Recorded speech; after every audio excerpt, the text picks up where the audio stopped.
So pleased to welcome back the good doctor himself, Dr. Guy McPHERSON, Professor Emeritus from University of Arizona.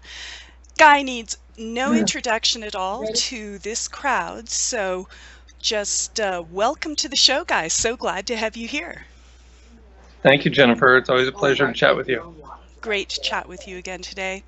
Guy, you brought my attention to two essays you have written this year. One this last month, February 9th, 2017. It's an essay entitled Faster Than Expected. So I'd like to talk about that one, and then if we have some time, I'd like to talk about another one that you've written, The Politics and Science of Our Demise. But since this is actually the most current one, let's go ahead and dive into Faster Than Expected. And you are known as the Doctor of Doom. This is nothing new to any of us that follow you. But this essay is particularly bleak, and I was wondering if you'd just like to dive into the salient points. Well, basically, the notion is that once we have a significant eruption of methane from the Arctic seafloor, which seems fairly likely to me, given that we are headed for a summer with very little ice cover in the Arctic, and perhaps none, then we will have the 1.3 degrees Celsius rise in global average temperature that Natalia Shakova and colleagues described in their presentation, their abstract and their presentation at the European Geophysical Union meetings in 2008. And that's when they first wrote about this 50 gigaton burst of methane. Later, interestingly, in an interview, Natalia Shakova herself lied about the earlier statement. She said that the group, when she actually could have retracted the statement, she said, quote, "We never stated that 50 gigatons is likely to be released in near or distant future." And actually what they wrote at the European Geophysical Union meeting is, quote, "We consider release of up to 50 gigatons of predicted amount of methane storage is highly possible for abrupt release at any time," end quote. And it's really important here to focus on highly possible for abrupt release at any time. That statement was made at the 2008 European Geophysical Union annual meeting. Well, it's been nearly a decade now, and that abrupt release at any time has not occurred yet. I don't see how we avoid it if we have an ice-free Arctic, and it appears that we're headed that way as early as later this year. It does. I also have been keeping my eye close on the Arctic sea ice, and I also saw the video where she did speak about this, Natalia Shakova with Igor Semiletov, and they did talk in some banter between them, and Igor Semiletov was even more dire than Natalia Shakova, and it's just stunning. It means that they have received significant external pressure for them to go ahead and retract a statement like that. And I assume you think so too? Well, yeah, and it's important here to point out there was no retraction. They didn't retract. They could have retracted, and that was my point. They could have retracted, but they did not. Instead, she lied about it. She didn't say that the research group reached a different conclusion. She said, "We never stated." That's key here. We never stated that 50 gigatons is likely to be released. Curiouser and curiouser, it does appear like we're in some sort of 1984 reality where we just have to change what reality resembles on a dime depending on who's saying it. I find that very puzzling, Guy. I really do. It's not actually very comforting at all. No, it's absurd. I mean, when you have an accomplished field researcher such as Natalia Shakova, and as you mentioned, her partner Igor Semiletov, when she is denying a statement that an entire research group made 9 years earlier, that's very disturbing to me. That's an indication that they are under extreme pressure, or that, well, I can't even imagine another situation. Is she worried about losing her job? Is she worried?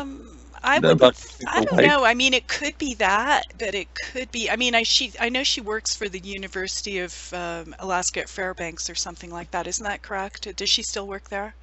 Yeah, as far as I know, she does. I've written to her a few times. I've never received a response. This goes back probably 4 years since I've been trying to contact her. So I don't know where she is Well, because these people messages I receive send. external pressure in various ways. I mean, it could be something as simple as my university has told me no, which, could happen. But it could be also, I mean, consider her nationality is Russian, and, both she and her partner are Russian. They could have been receiving pressure directly from Russia in various ways, as we know. That's done. Right, absolutely. I still think it's very, very strange. I think she could have retracted. She could have said, me and my research group have decided that our earlier estimate was extreme and uncalled for, not supported by evidence. But she didn't do that. Instead, she came right out and lied about it. She could have retracted. Instead, she lied. Hmm. I think that's very odd. I I do don't too. I don't even really know what to say about it. I'm just kind of puzzled. If she was getting pressure, it seems like that would have been a further case, further evidence for her to issue a retraction. Then there would have been no questions asked. But she didn't issue a retraction. That brings a lot of questions to my mind about what's really going on behind the scenes. It does. It really does. But she made some stunning claims, and I'd like to find out, in your experience, going through all the referee journal literature and all things like that, have other scientists, Arctic-oriented scientists, come forward and talked about it? Do you know of others who have talked about this? And can you talk to us about the methane plumes and how big they are and what we can expect? Yeah, and you have to bear in mind that Shakova and Peter Wadhams are probably the premier authorities when it comes to field research in the Arctic region.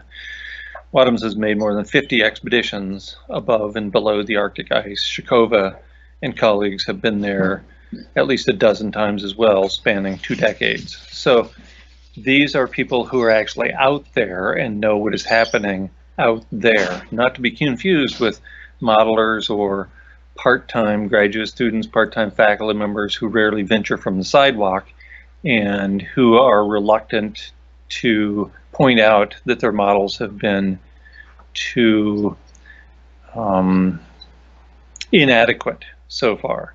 Exactly. And there's no substitute for field study when you take the methane readings yourself, when you see the crust falling into the sea in Siberia, when all infrastructure is being ripped up and torn up, and then you see in the Yamal Peninsula these methane blowholes, and I know there are a few of those. I mean, you can see that things are falling apart, and it is not reflected in the models, and I am so frustrated by that. People who just so religiously hold to their models as if they're God's gift, and I'm sure there's a huge amount of intelligence in there, but they're not taking into consideration the polynomial trendline nature of climate change and all the interlocking feedbacks. Don't you feel the same way? Yes, of course. I mean, we have people like who took over James Hansen's position. We have people like David Archer at the University of Chicago. And those folks are modelers, and when the observations don't match the models, they think there's something wrong with the observations. It doesn't work that way, folks. That's not the way science proceeds. And Gavin Schmidt went on a personal campaign to attack Shakova and colleagues at a meeting she was not invited to attend. I think that tells us a lot about his character. So there clearly are people who are well respected in the field. Gavin Schmidt and David Archer come immediately to mind, who are pushing back against field researchers based on little or no evidence of their own, other than trying to force the observations to fit into the extremely conservative models. This is maddening for a field biologist like myself, who spent 25 years, 30 years kicking around in the field with a shovel and actually studying what happens to plants and non-human animals in response to their environment. This is extremely disappointing, and maddening, and it's just all part of the lies my culture tells me, basically, that everything's going to be all right forever, and there's nothing to worry about. It's the biggest fable ever perpetuated upon us. It's such a falsehood, and we see it falling apart before our very eyes. I'd like to take a look at this article that you wrote and talk about the Earth's climate sensitivity and how the Earth's climate is more sensitive than previously understood, and why you think that our time is short, and how you envision the interlocking feedbacks that all interact together and tipping points within the Earth's ecosystem. Could you talk to us a little bit about that? Yeah, people frequently write or say that my evidence depends upon an abrupt release of methane. And I do quote Shikova and colleagues for their 2008 paper at the European Geophysical Union meetings. But we can basically leave all methane from the subsea Arctic out of the picture, and we're still headed well beyond a temperature at which humans will persist on this planet. We've had humans at about 2 degrees Celsius above baseline, according to James Hansen in a legal brief from 2015. That's the highest temperature above the 1750 baseline that has harbored humans on Earth in the past, according to the grandfather of climate science. Well, once we lose global dimming as a result of the demise of the set of living arrangements, we'll add about 3 degrees C within a matter of a few days. And this gets to a central point. Many people, most notably modelers, including the 2 I already mentioned, inadvertently, incorrectly believe that the climate sensitivity is quite low. And that's not the case. There is a lot of research that has come out within the last half a decade indicating that the Earth is extremely climate sensitive. One minor example comes from more than 15 years ago, when United States planes stopped flying as a result of the events of 9/11. On September 14th, a field researcher pondered the question, hey, I wonder if because United States planes stopped flying, there's been a change in the global average temperature signature of the planet. And so he actually went out there and measured it. And 3 days after 9/11, when essentially nothing changed with respect to industrial civilization except that United States planes were grounded. Bear in mind, we were still burning coal. Bear in mind that flights were going and coming elsewhere around the world. Bear in mind that industrial civilization was proceeding apace with this relatively minor exception. And 3 days later, there was a significant difference in the global average temperature signature of the planet than there was on 9/11. This is stunning. That's how it was 3 days after the plane stopped flying from the United States. And interestingly, the data were not collected and presented, or at least were not presented in a way that allows us to determine what the exact temperature rise was. Instead, they measured the variation, the diurnal variation in temperature changed 1 degree C. So that might have been a 1 degree C temperature increase. It might have been 1 degree C temperature decrease. I suspect it's probably a little bit of both, that because of the absence of contrails, which act much like clouds, the absence of clouds, of course, makes it cooler at night and warmer during the day. So I suspect that's what happened, but we'll never know because the data were not presented in a manner that allows us to tell that. The central key point here, though, is that there was a significant alteration, a significant change. And quickly, that's the other thing. Exactly. That's the big thing. How quickly the temperature variation of the Earth changed. Not whether it went up or down, although I suspect it did both, and we'll never really know, but that it changed so very rapidly in response to a relatively minor change in industrial civilization. So imagine when the whole house of cards comes down, which it would in response to a 50 gigaton burst of methane, or even one much smaller than that, because that would take us beyond the point at which we are able to grow grain at scale on the planet. And the growing of grains is absolutely pivotal to this version of civilization, as it was for every previous version of civilization. So if we can't grow grains and distribute grains at scale, that means we don't have food on the grocery store shelves, and that doesn't bode well for a civilization that depends upon food on the store.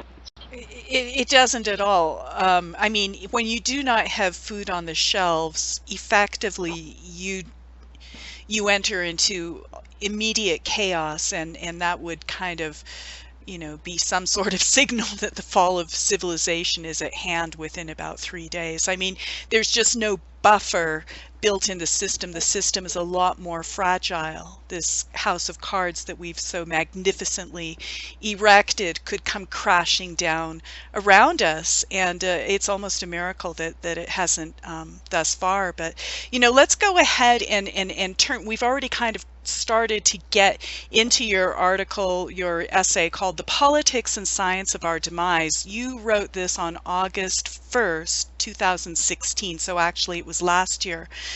And I would like to kind of subtitle this article as "Do the Math," or even "Do the Math Stupid." This is a really interesting article, and you highlight a lot of Sam Carana's work where he does the math to get to the magic number of 10C of potential global temperature rise by 2026. Would you like to kind of get nitty and gritty, and we can kind of do the math? We've already talked about global dimming. That's 2.5 degrees right there that they estimate will be temperature added into the atmosphere when the planes stop flying, because we're masking the full effect of what it would have if we didn't have that masking effect with global dimming. So that's 2.5 right there. How about the albedo changes? How severe do you rate those? Do you think that that's going to add a lot? And how do you see all those types of things interacting with the albedo changes and the seafloor methane? Right. So let's back up for a second first and focus on that 2.5C as a result of the absence of the aerosol effect or global dimming. And that's an incredibly conservative conclusion, 2.5C. The incredibly conservative referee journal literature indicates about 3C, not 2.5C.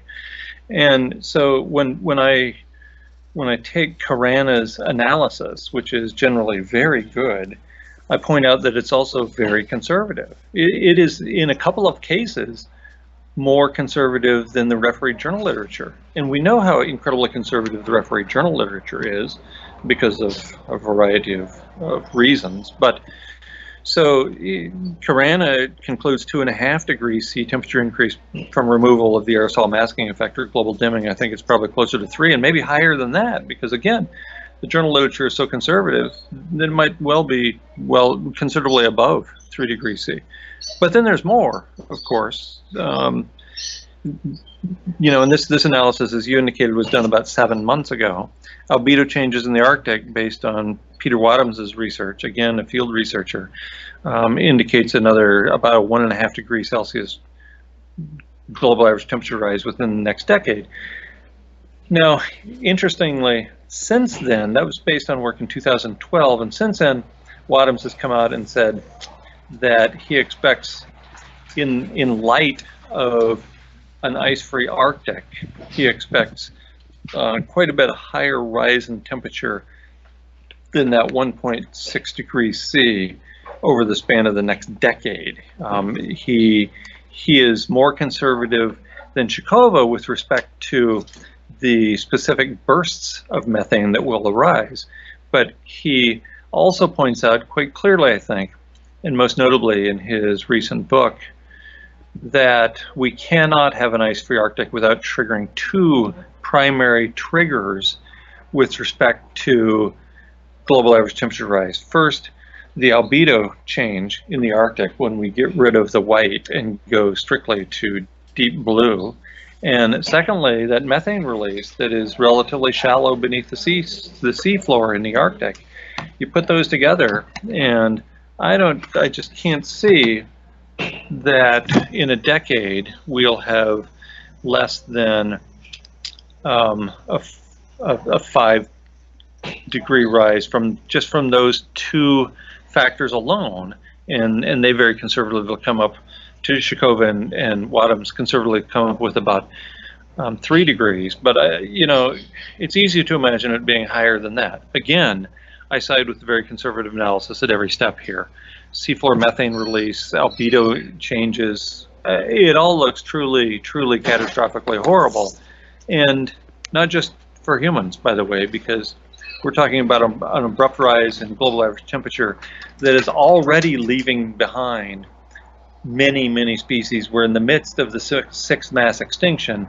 A paper from about 4 years ago, again in the refereed journal literature, indicates that vertebrates are failing to keep up with changes in global average temperature by a factor of 10,000 times. 10,000 times too slow. So we're at the cusp, we're at the very beginning of abrupt climate change, and it's not going to get any better. We're in the early stages of that exponential rise in global average temperature, and to believe somehow that we are going to weather this particular storm seems rather absurd to me. I quite agree. And additionally, there's another feedback that we haven't really even addressed that's really going to compound the issue, and that is the extra water vapor feedback. And as the atmosphere gets hotter, it can hold more water, and it will hold more water, and there will be more energy within the atmosphere along with the more water causing greater heat, the more energy causing greater hurricanes. I think we can expect some very powerful storms, that and the extreme melting going on in both Greenland and Antarctica at this time, raising the sea level altogether with the energy in the atmosphere. There can be some really strong storms, and we will see places overtopped. Do you talk to me about what storms you see and things like that? Well, I think the system of categorizing hurricanes up to a Category 5 is about to be behind us. I think we're facing the storms of my grandchildren, James Hansen warned about in his 2007 book with that title. That the notion of Category 3 and Category 4 hurricanes striking every 50 or 100 years on each of the continents, that's ludicrous. I think that those days are behind us. Interestingly, about 2 weeks after I moved here to Belize, we experienced a Category 1 storm that the eye went right over the top of us, and it was truly terrifying. Trying to sleep at night when there's the windows are shaking on the house and the wind is literally howling outside, and that's a Category 1.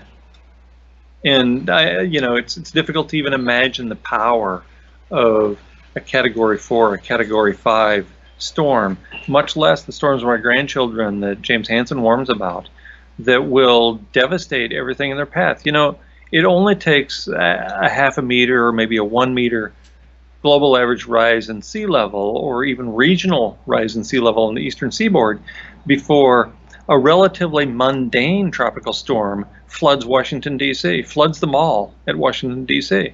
So it doesn't take much sea level rise with a subsequent storm to wreak all kinds of havoc on people who live within a couple of 100 miles of the ocean, which is, by the way, half the people on the planet. So half the people on the planet live within a couple of 100 miles of the ocean. And the ocean, to quote the words of the song by Afrozen, Nature Bats Last, she's going to get you. And he was talking about nature generally. But in this case, it looks like the ocean is the wolf at the door, the proverbial wolf at the door. The actual wolf at the door is nothing compared to the greater forces associated with physics. Let's back up just a little bit. Each 1 degree Celsius rise in global average temperature adds about 7% more water vapor to the atmosphere. More than 90% of that water vapor is held within the troposphere. the upper troposphere in particular harbors most of the moisture, and there's a self-reinforcing feedback loop there. The wetter it gets in the upper troposphere, the more humid it gets, the warmer the upper troposphere acts. And so water vapor is the most abundant greenhouse gas by far. Add a little bit of water vapor to the upper troposphere, that warms the planet. Warming the planet causes the evaporation of more water, which goes into the upper troposphere, almost all of it.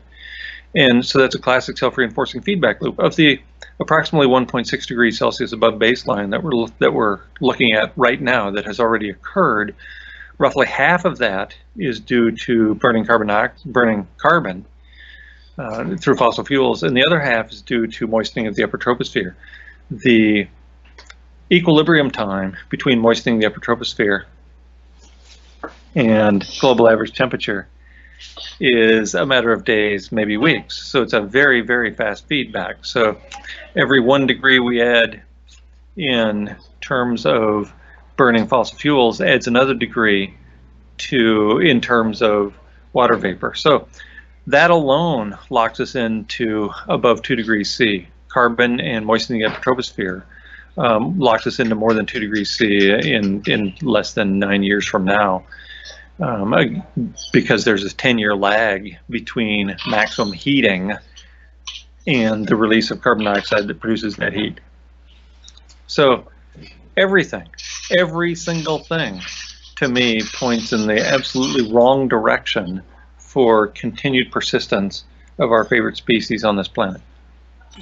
I quite agree, and I wish I didn't. I really wish I didn't see what you're saying. But unfortunately I do. And according to your estimates and others, and Sam Carana's estimates, it looks like we're going to have over 10 degrees of heating, should all these interlocking feedbacks play out, and I don't see why they wouldn't, because that's the way they are physically. They work together by 2026, not 10 years from now. So, we look around and everything still looks sort of normal. I mean, you can kind of hypnotize yourself into the thought that nothing much really is going on and that it's just all a bunch of alarmists. But it's going to happen. The exponential nature of climate change is what is actually so scary. And it's that polynomial trend line, that darned polynomial trend line that, climate and everything else that's breaking down in our ecosphere finds itself on. And we are just at the point where it's going to become very noticeable very fast. Can you speak to us a little bit more about that? Well, yeah, the United Nations Advisory Group on Greenhouse Gases indicated in October of 1990 that 1 degree Celsius was the absolute upper limit beyond which we could not cross. This is the scientific target. The 2 degrees C, the political target that we've heard so much about in the years since 1990, 27 years ago, is strictly that, a political target. 2 degrees C is a non-target. We have already triggered myriad self-reinforcing feedback loops as a result of a global average temperature rise of 1 degree C. In fact, it appears that the Clath rate gun, the exponential rise of methane from the Arctic subsea floor, was triggered in approximately 2007. Even without that, by the way, even without that rise in methane from the Arctic seafloor, we're still facing a global average rise in temperature over the course of the next decade, well beyond that which will harbor humans. We don't know, obviously, with certainty when humans will go extinct, what global average temperature will cause that extinction. But we do know that humans rely upon hundreds of thousands, probably millions of other species for our own survival, in the form of food and the ability to clean water. We don't clean water by ourselves. In cities, we think that technology has a lot to do with clean water, and in cities it does. But for the most part, the water that we drink, even in the cities, gets to those cities in a relatively clean manner as a result of the non-human organisms that are out there doing an enormous amount of work for us. So if we really value clean air and clean water and food to eat and pollinators to provide that food, and the list goes on and on and on, then we might want to think about the non-human organisms that actually run the show, that actually have provided for us a garden, the Garden of Eden, for thousands of years. And instead of treating each one of those species as a resource, something to be monetized, something to be labeled and categorized so that we can benefit more directly from it, perhaps we should treat them as our brethren instead of as resources to be exploited. That might help. I think it's a little late for that. I still think it might help in terms of demonstrating ourselves as better beings than I frequently observe when I'm carrying out my day-to-day activities. How does this make you all feel? It's just all so dire. How do you keep going day after day and stay sane in light of all this very distressing information, Guy? Well, you claim I'm sane. From what I've seen on the internet, that's not even close to true. So, as an attorney might say in a court of law, assumes facts not in evidence. But what keeps me going, I sometimes think of William James, the pragmatic American philosopher who died right after writing his last essay, which was called The Moral Equivalent of War. And he suggested fighting nature as the moral equivalent of war. He wrote that humans are a warlike species. We are going to kill each other. Bear in mind, this is shortly before World War in 1914. So this is 1911. The smoke from the Great Idaho Fire is going over his cabin in New Hampshire, and he writes the moral equivalent of war in response to that and other fires, and says we need to battle nature with the moral equivalent of war. We need to stamp it out and harness it to our needs, to our bidding. And yet, in another place, William James wrote that he asked himself the same question every day: why should I get out of bed? Because he was so plagued by what he knew about the set of living arrangements in which he was embroiled. How do I get out of bed? Well, for me, I have this syndrome called TB. Perhaps you've heard of it. It stands for tiny bladder. And it forces me to get out of bed in the morning before I really know I'm up. So I'm up and carrying out my daily morning function before I even realize I'm up. So I don't even have to ask the question, why do I get up in the morning? I get up in the morning to urinate. That's why I get up. That's too much information? I'm sorry. I'm the truth teller guy. I just can't stop myself sometimes. And to answer your question seriously, if I could, for just a minute, Jennifer. Okay, I would like to get it, because there are a lot of people thinking about this stuff, and yeah, we all have tiny bladders, but it's bizarre, and I find myself contending with it in various ways, and it depends which part of the 5 steps of grief I'm in that day, how I handle it. And I just keep kind of bouncing around back and forth, and some days I kind of block it out and it's in a certain sort of way, and then the next day I'm just like mourning the death of our glorious earth, and at loss for thoughts, words, and emotions how this could be happening, and it's kind of like I bounce around in all these things, and I don't know that I've actually worked through anything, but I do react to it. Well, the ancients pointed out that we were never promised another day. Homer wrote about that in the Iliad, and I try to keep that in mind, that every day upright is something of a miracle in and of itself, that we actually get to be here, and not only that, we get to be here at the most amazing point in human history, the end. And I think of the words of Stephen Jay Gould in his book Wonderful Life, published not long before he died. The Harvard professor wrote, "May our poor and improbable species find joy in its newfound fragility and good fortune!" Exclamation mark. And that's right. May our poor and improbable species, and I would say the individuals within that species, find joy in its newfound fragility. And what he's talking about here, newfound fragility and good fortune, it was pointed out in the study of the Burgess Shale, which is the focus of his book Wonderful Life, that apparently we're nothing short of an accident, that it's only through good fortune that we manage to show up at all as a species. And we're incredibly fragile as a species because we depend upon so many other species for our own existence. So may our poor and improbable species find joy. And I would say for individuals that it's more likely that joy finds us. I've tried to find joy in my life, and I must say that by looking for it, I essentially never find it. Occasionally it finds me, and I find myself stunningly grateful when that occurs. And that's my advice for other people as well, is that when joy finds you, you recognize it for what it is. You soak in the moment. You take advantage of the fact that we get to be here at all. And you act with gratitude towards the other individuals, human and non-human, in your life that make this improbable existence occur at all. That's a lot. That's a lot to be grateful for. You know, the mantra of civilization, this one and all previous civilizations, might well have been must go faster or get more. And my mantra is, at the edge of extinction, only love remains. Let it be enough. We get air, we get water, we get food, we get to sleep, we get to spend a few days upright, maybe even a few thousands of days upright. You want more?